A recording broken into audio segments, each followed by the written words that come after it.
রাজার ঘরে ছোট রানী এলো পদ্মাবতী, রানী পদ্মাবতী।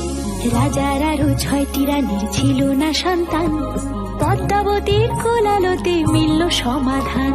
বছর যেতে জন্ম নিল 7 ছেলে 1 মেয়ে, হয় খুশির আকাশ হঠাৎ কালো মেঘে গেল ছেয়ে। হিংসেতে যায় জ্বলে পুড়ে বাকি 6টি রানী, যুক্তি করে ঘটায় ওরা 7 কুমারের হানি। সুযোগ মতো 7 ছেলেকে মাটিতে দেয় পুঁতে, বাঁচে একা পারুল, ওরা পায় না তাকে ছুতে। ধাইমা বাঁচায় সেই মেয়েকে বড় করে তোলে, 7 ভাইকে পায় যে পারুল 7টে চাপা ফুলে। এত কিছুর পরেও রাজার বিপদ যে কাটে না, সূর্য নগরে সুখের সূর্য আর ওঠে না।